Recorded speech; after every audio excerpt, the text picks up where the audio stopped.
Hi, my name's Kelvin Chin, and I am a meditation teacher and a life after life expert. And I do spiritual coaching as well for people around the world.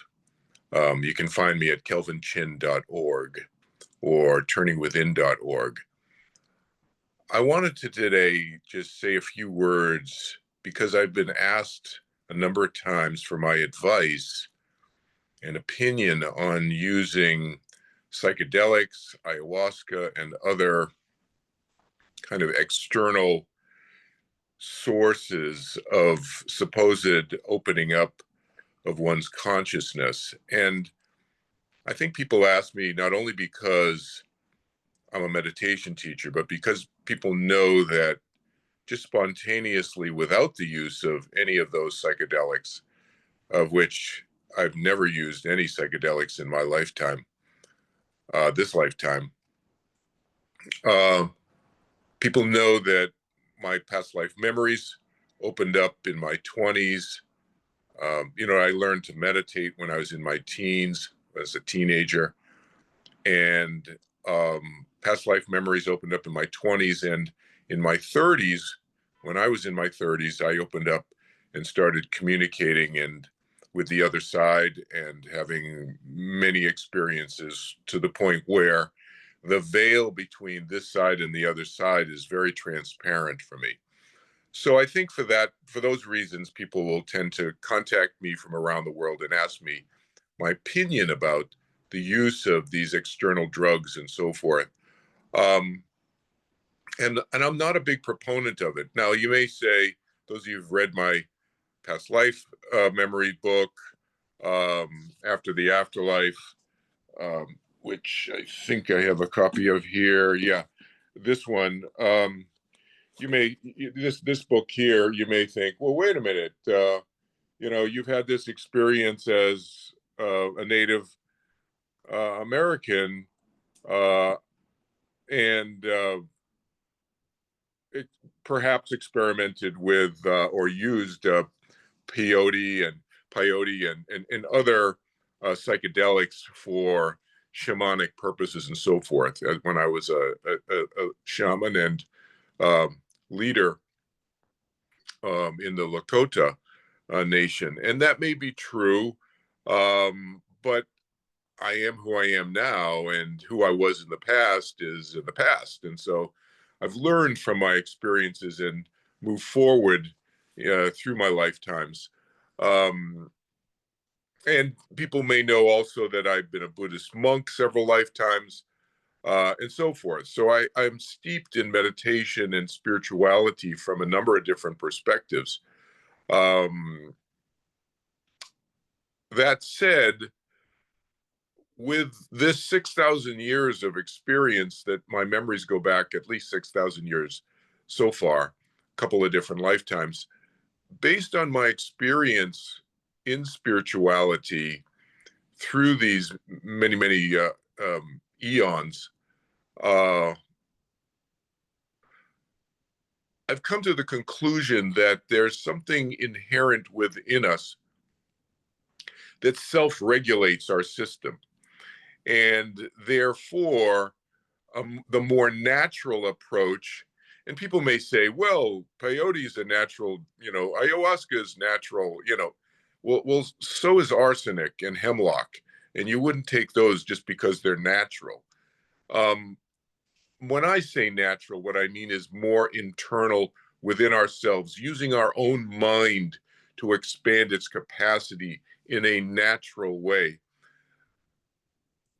What I've noticed is that there's a self-regulating mechanism, we could call it, that exists within each of us, that has existed within me for at least 6,000 years that I'm aware of, where certain things have opened up in me at certain times when I'm ready for it. I have not experienced incredibly traumatic experiences that I wasn't ready for. And I think, for example, that traumatic experiences from our past should not be opened up to us just willy nilly. And I think that some of these psychedelics can do that. Again, I know people who've experimented with psychedelics for spiritual reasons and have not had a problem with ayahuasca or other psychedelics and so forth. That said, I knew personally several people who did have severe mental issues subsequent to using those. So the risk is significant. Um, and those people that I'm referring to had no history of any mental illness, never mind any history of psychoses prior to using those psychedelics. So again, I'm not here to tell people what to do.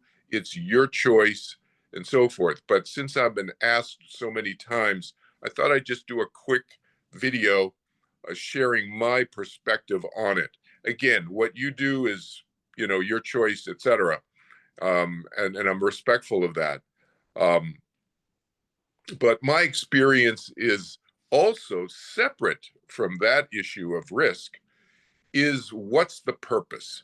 And if the purpose is to expand one's sense of self and explore more of the universe within ourselves and external to ourselves, my my learnings over these 6,000 years is to do it naturally, is to do it with one's own mind, without manipulation, by allowing one's own mind to expand its conscious capacity through a form of meditation. And you guys know that I teach meditation called Turning Within Meditation, is what I call it now, but in an easy, effortless way. The problem from a spiritual standpoint is that many people are looking for what a friend of mine calls the oh wow gee whiz experience, where they're just kind of blown away by the experience and then they think that's some form of spiritual awakening. It might be, but it just could be one of many millions and billions of possible spiritual experiences that somebody could have. And in this book, my second book, Marcus Aurelius Updated, which is a collection of 67 essays that I've written on a number of different topics.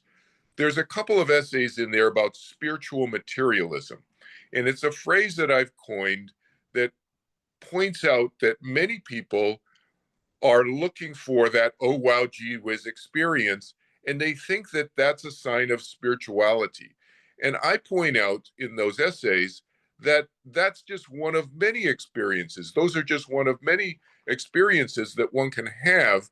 And that real spiritual knowingness of oneself comes about in a gradual way, incrementally, over a fairly long period of time. And for me, it's been thousands of years. So for those of you who are just looking for a quick fix, because we live in that kind of world today, I just point this spiritual materialism perspective out to you as a cautionary note, because those experiences are fleeting. And what you're looking for, really, the true spiritual seeker is looking for something long term, something that's going to last throughout this lifetime and maybe in future lifetimes, hopefully, if you remember what you've done in the past. And maybe don't remember your past lives, but remember the emotional patterns that led you to where you are now in this lifetime, and now being in a future lifetime, a different now. But in that future, remembering what emotional patterns and choices, the types of choices, maybe not the specificities of those choices, the specifics of those choices, but at least the emotional pattern that led you there, and that desire to know oneself, and which is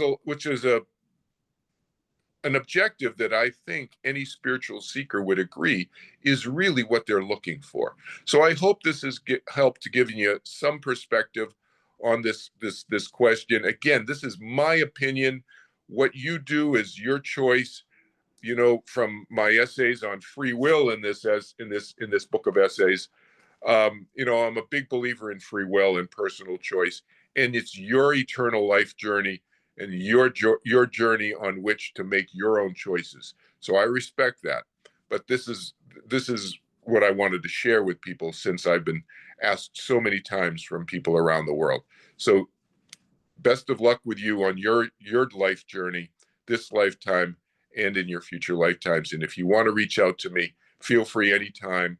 I give a free initial consultation for an hour with people from around the world. I have clients in 71 countries now. Just go to one of my websites, and send me an email. Take care. Have a great day.